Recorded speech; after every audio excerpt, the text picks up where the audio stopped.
तो इस साल सैलरी छप्पर फाड़, अर्थव्यवस्था के साथ सैलरी की ग्रोथ भी कंधे से कंधा मिलाकर चलेगी। इस पर करते हैं खास चर्चा। हमारे साथ दो बेहद ही खास एक्सपर्ट्स हैं जो कि हमें बेहतर ढंग से इस ट्रेंड के बारे में समझा पाएंगे। स्वागत करते हैं हमारे साथ Sunil Chemmankotil, CEO TeamLease digital, और Rajnish Singh, managing partner simply HR solutions LLP. दोनों एक्सपर्ट्स का बहुत स्वागत है आज हमारे इस खास चर्चा में शामिल होने के लिए। सर, कई लोगों की उम्मीदें और आंखें दोनों चमक गई होगी ये सुनकर कि इस बार सैलरी और हाइक छप्पर फाड़ मिलेगी। मैं सुनील सर, पहले आपसे समझना चाहूंगी, जिस ग्रोथ की हम बात कर रहे हैं, जो देश की अर्थव्यवस्था के साथ कदम ताल करते हुए आगे बढ़ रही है, क्या इसके मायने हम समझें? अगर मैं सिंपली आपसे सवाल पहले पूछूं।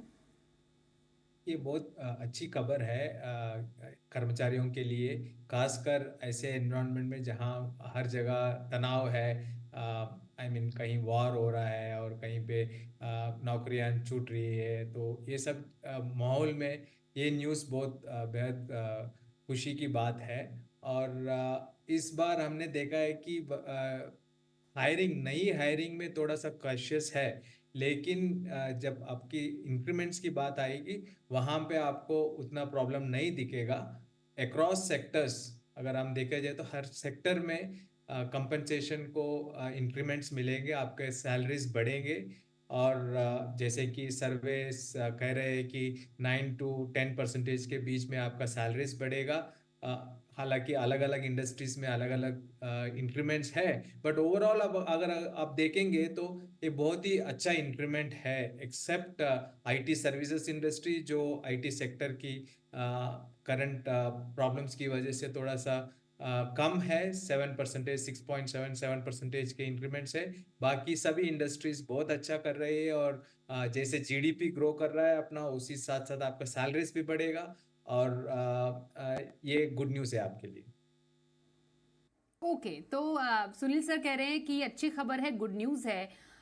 स्पेशली रजनीश सर, ये एक ऐसा साल है जब हम जो एक साइकिल होता है, किसी का अप्रेजल साइकिल होता है एंड होने का, जब हम देखेंगे महंगाई के आंकड़े बहुत इंपॉर्टेंट है, जॉब ग्रोथ के आंकड़े बहुत इंपॉर्टेंट है अर्थव्यवस्था के लिए, साथ ही इलेक्शन का साल भी है। सर, इतने सारे जो फैक्टर्स हैं, उस साल में इस तरीके की खबर आना, हालांकि पिछले साल भी एक रिपोर्ट आई थी जिसमें 9.5% सैलरी ग्रोथ की बात की गई थी, और इस बार तो 0.2% ज्यादा ही कहा गया है। क्या इंपॉर्टेंस सर आपकी नजर में है, keeping in mind all these big factors? I think Swati, देखिए काफी कुछ क्वार्टर से ही आप देखेंगे एक मोमेंटम सा बना हुआ है इस साल। और ये सरप्राइजिंग नहीं है कि जब तक हमारे Q4 तक हम लोग आ रहे हैं तो इतनी पॉजिटिव न्यूज़ आ रही है कि जो क्षमता है कंपनीज की सैलरी हाइक्स देने की, वो कहीं ना कहीं अपवर्ड्स दिख रही है।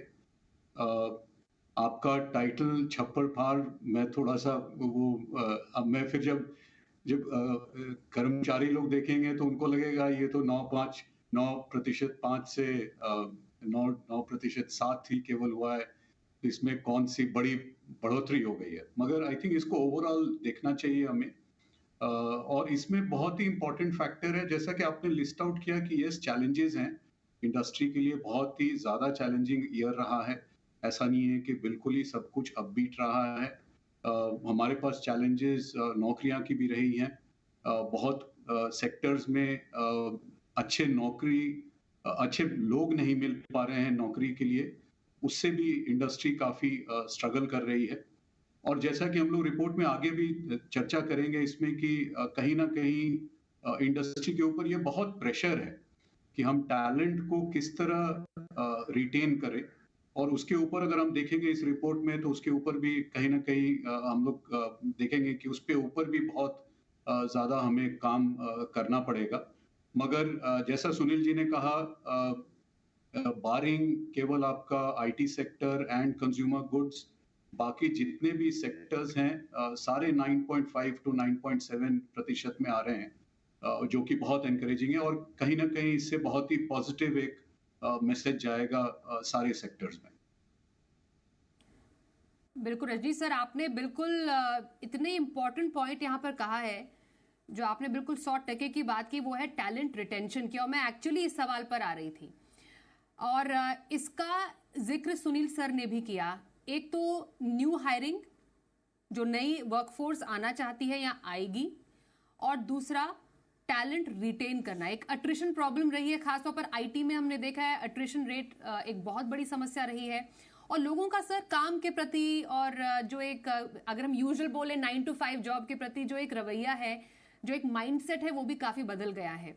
तो एक मेरे ख्याल से पिछले 2-3 साल में एक रेवोल्यूशन आ गया है इस पूरे स्पेस में भी। सर, एक कंपनी के लिए कितना इंपॉर्टेंट है एक टैलेंट को एक तो रिटेन करना, दूसरा जो ऑलरेडी एक अच्छा टैलेंट है वो कंपनी उसको दूसरे से अलग आइडेंटिफाई कर पाए और उस तरीके से उसको सैलरी हाइक दे पाए, ये कंपनी डिसाइड कैसे करती है, and to be very fair to all the other employees as well. So आप अगर देखोगे तो ये जो इंक्रीमेंट्स होते हैं, इंक्रीमेंट्स 9.7 9.6% बोलते हैं, वो हर एक आदमी को सेम, हर एक एम्प्लॉय को सेम इंक्रीमेंट नहीं रहता है। ये वेज बिल का एस्केलेशन है और आपको आपके परफॉर्मेंस के हिसाब से आपको रिटेन किया जाता है इंक्रीमेंट देके। सो कोई किसी किसी को 15% भी मिल सकता है, 20% भी मिल सकता है, बेस्ड ऑन योर रेटिंग।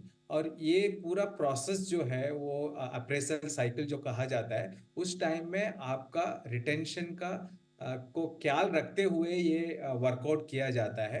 आपने कंपनी के लिए कितना मेहनत किया है और कैसे आपका परफॉर्मेंस रहा है और आपका क्षमता क्या है, पोटेंशियल क्या है फ्यूचर ग्रोथ के लिए, ये सब मायने रखते हुए इंक्रीमेंट्स वर्कआउट किया जाता है। ये पूरा एक साइंस है, इसमें कुछ टूल्स है जैसे बेलकर वगैरह हम यूज करते हैं, लेकिन to put it in wholesome आपको पूरा पूरा आपका टैलेंट प्रोफाइलिंग किया जाता है। परफॉर्मेंस एक मेट्रिक है, बट आपका पोटेंशियल भी इम्पोर्टेंट है। और कंपनी भी उनकी तरह से आपको अपस्किलिंग रिस्किलिंग वगैरह करवाते रहती है ताकि टैलेंट को अप टू डेट रखा गया और रिटेंशन किया जाए। कोई भी ऑर्गेनाइजेशन के लिए टैलेंट लंबे समय तक टिके रहना बहुत इम्पोर्टेंट है, क्योंकि ये कोई छोड़ देता है तो इमीडिएटली किसी और को फिर हायर करके फिर रिटेन करके फिर परफॉर्मेंस के लिए काफ़ी टाइम और मनी वेस्ट होता है। इसीलिए ये अप्रेजल साइकिल एम्प्लॉय के लिए जितना इम्पोर्टेंट है, कंपनी के लिए भी इतना ही इम्पोर्टेंट है। इसलिए बहुत बारीकी तरीके से उसको वर्कआउट करके काफ़ी डिस्कशंस होती है और एम्प्लॉय को कम्युनिकेट भी किया जाता है कि आपको ये इंक्रीमेंट क्यों मिल रहा है और आपने क्या परफॉर्मेंस किया है। सो ये पूरा जो साइकिल है ये बहुत इम्पोर्टेंट है और इसकी वजह से लोगों को रिटेन भी किया जाता है, कर्मचारियों को रिटेन भी किया जाता है, ग्रोथ भी ऑफर किया जाता है। बिल्कुल रजनी सर, एक पॉइंट यहाँ पर समझना जरूरी है। अप स्किलिंग की बात यहाँ पर सुनील सर ने अभी की, बहुत इंपॉर्टेंट बात है, क्योंकि आने वाले टाइम में स्किल बेस्ड जो टैलेंट है उसकी मांग और भी ज्यादा बढ़ने वाली है। तो क्या कंपनीज इस फैक्टर को भी देखती है कि जो एक स्किल है वो सुपरसीड करता है एक्सपीरियंस को? क्योंकि हो सकता है आने वाले टाइम में एक जॉब की रिक्वायरमेंट, स्किल बेस्ड जॉब की रिक्वायरमेंट एक नया हायरी भी पूरी कर सके क्योंकि उसके पास वैसा स्किल है, रादर देन एक एक्सपीरियंस एम्प्लॉय के। सर, आपका इस पर क्या व्यू रहेगा? बहुत अच्छा सवाल है और ये आपने बिल्कुल सही कहा, स्किल के ऊपर काफी फोकस होगा। और जैसे जैसे आप देख रहे हैं कि नॉलेज अक्वायर करना आज की तारीख में इतना आसान होता जा रहा है, क्योंकि काफी कुछ आप इंटरनेट के थ्रू सीख पा रहे हैं। कई कोर्सेज आप काफी लोग कर रहे हैं, अपने आप को सर्टिफाई कर रहे हैं। तो कुछ ऐसा एक समय डेफिनेटली आएगा कि जब एक्सपीरियंस की तुलना स्किल के साथ जरूर होगी। और अगर जो लोग भी ज्यादा स्किल्ड हैं, ज्यादा अपने आप को इक्विप करके रख रहे हैं, समय के साथ चल रहे हैं, तो कहीं ना कहीं वो आगे निकल जाएंगे एक्सपीरियंस वालों के बतौर। अगर एक्सपीरियंस वाले भी स्किल्स को अक्वायर नहीं करते हैं तो टेंडेंसी यही देखी गई है कि अगर मैंने अपने करियर में एक एक्स नंबर ऑफ इयर्स अगर बिता लिया है तो मैं थोड़ा सा सेटल्ड हो जाता हूँ, कॉम्प्लिसेंट हो जाता हूँ, और नई चीजें सीखने की क्षमता जो मुझ में रहती है वो कहीं ना कहीं थोड़ी कमी सी हो जाती है उसमें। और वहीं पे अगर कोई यंग हाईली स्किल्ड अगर कोई रिसोर्स होता है जिसमें काफी एनर्जी है, ड्राइव है, यंग है, वो मोर एम्बिशियस हैं, तो वो अगर कहीं ना कहीं ज्यादा स्किल्ड हो जाते हैं तो डेफिनेटली उनकी मार्केट वैल्यू, उनकी डिमांड, उनका रिटेंशन कहीं ना कहीं बहुत ज्यादा एक बड़ा फैक्टर बन जाता है किसी भी कंपनी के लिए, और उनको कहीं ना कहीं प्राथमिकता जरूर मिलेगी। इम्पोर्टेंट सर पॉइंट, जिसका जवाब मुझे चाहिए था आप दोनों एक्सपर्ट से। हम जनता को भी अपने इस कार्यक्रम में, उस चर्चा में शामिल करते हैं रोज, और हमने सोशल मीडिया पर x.com पर सवाल पूछा था हमारे सभी दर्शकों से। पूछा था कि इस साल 9.7% सैलरी हाइक की उम्मीद है सर्वे के मुताबिक, क्या ये काफी है? देखिए, साफ जवाब लोगों का नहीं में लगभग 65% लोगों को लगता है कि बिल्कुल भी पर्याप्त नहीं है।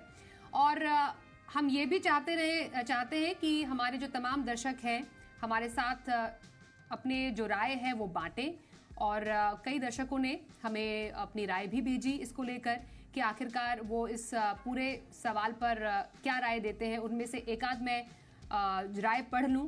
हमारे एक दर्शक कहते हैं कि इन्फ्लेशन भी बीट नहीं कर पाएगा आफ्टर टैक्स डिडक्शंस, जो कि एक बहुत ही वाजिब एक पॉइंट है। दूसरा, एक दर्शक खुश भी है कि चले कम से कम 10% के ऊपर हाइक तो मिलेगी। पर ये जो सर एक इम्पॉर्टेंट पॉइंट रहता है कि end of the day sir, जब हम हाथ में एक इंक्रीज सैलरी की बात करते हैं सर, हमें ये ध्यान में रखना होता है कि क्या ये इन्फ्लेशन को मात देने के लिए काफ़ी है, क्या इससे हमारे एंड्स मीट होंगे। मैं एक्चुअली रजनी सर आपसे, सॉरी सुनील सर, पहले आपसे राय लेना चाहूंगी, क्या वाकई ये काफ़ी है? बहुत मुश्किल सवाल है। कभी भी अपने को यही लगता है कि जो इंक्रीमेंट है वो काफ़ी नहीं है। That's natural tendency. आपकी बात सही है, इन्फ्लेशन बढ़ रहा है, लेकिन we have to find our own means. और जो अपने कंट्रोल में नहीं है, जो टैक्सेशन और इन्फ्लेशन ऐसे नॉर्मल एम्प्लॉय हमारे कंट्रोल में नहीं है। हमारे कंट्रोल में क्या है कि हम परफॉर्मेंस करें, और जो भी इंक्रीमेंट एट ए वेज बिल लेवल पे है उस पर मेरे खुद के परफॉर्मेंस के दौरान मैं सबसे ज़्यादा इंक्रीमेंट लूँ। That should be our challenge, and उसी में हमारा विक्ट्री है। So that's what I feel. और रजनी सर, क्या हमें खुश रहना चाहिए इतने परसेंटेज से ही? क्योंकि दर्शक तो इससे इत्तेफाक बिल्कुल नहीं रखते हैं, दे वांट मोर। स्वाति, देखिए मैं बिल्कुल हैरान नहीं हूँ। एचआर काफी जिंदगी से देखा है हमने, करीब से भी देखा है एचआर को। देखिए, मनी एक ऐसा फैक्टर है जिसमें सेटिस्फैक्शन लाना बहुत ही डिफिकल्ट है। और आप किसी भी एचआर हेड से, किसी भी एचआर प्रोफेशनल से आप पूछेंगे तो सबसे जो टफ एक्टिविटी या एक्सरसाइज अगर आप साल में करते हैं तो वो होती है परफॉर्मेंस अप्रेजल की।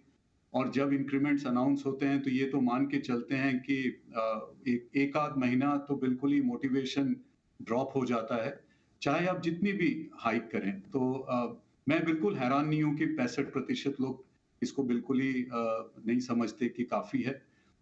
मैं उनके लिए डेफिनेटली ये कहना चाहूंगा कि भाई देखिए, दूसरी तरफ आपके पास सिचुएशन ऐसी भी है कि नौकरियां कट रही हैं, रिस्ट्रक्चरिंग हो रही है। तो हमें ये सब भी ध्यान रखते हुए, ये नहीं मैं कहूंगा कि भाई जो मिला वो ले लो, बट कंपनीज के ऊपर भी, जैसा कि पहले कहा, कि उनके ऊपर भी प्रेशर बहुत है। और सबने अपनी अपनी बजट्स की हुई हैं। सुनील जी ने भी अपने सारे फैक्टर्स बताए, उन्होंने बड़े क्लियरली बताया कि क्या क्या चीज कंपनीज फैक्टर इन करती हैं।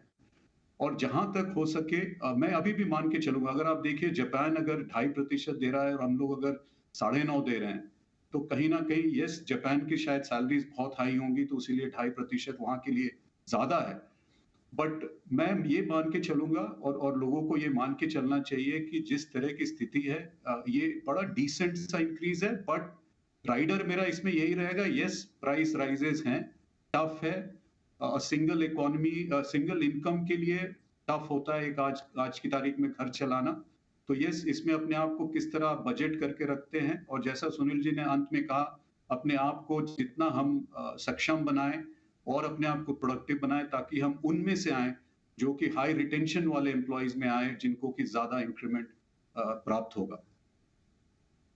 बिल्कुल, बहुत धन्यवाद करेंगे। और मैं इस बात से अंत करना चाहूंगी, हमने हाल ही में इसी शो में ये भी शो किया था कि लगभग 5 में से ऑलमोस्ट मोर देन 50% जो कर्मचारी हैं वो अपनी नौकरी बदलने को भी काफ़ी आतुर हैं। तो इन तमाम जो रिपोर्ट्स हैं इनको कोरिलेशन में देखना बेहद ज़रूरी है। उम्मीद तो यही रहती है कि जो टैलेंट है they should be paid well, और जो स्किलिंग है, अप स्किलिंग है, उस पर कंपनीज का फोकस ज़्यादा रहना चाहिए। Thank you so much sir. इस चर्चा में आप दोनों ही एक्सपर्ट्स हमारे साथ शामिल हुए, सुनील सर और रजनीश जी, बहुत धन्यवाद आपका।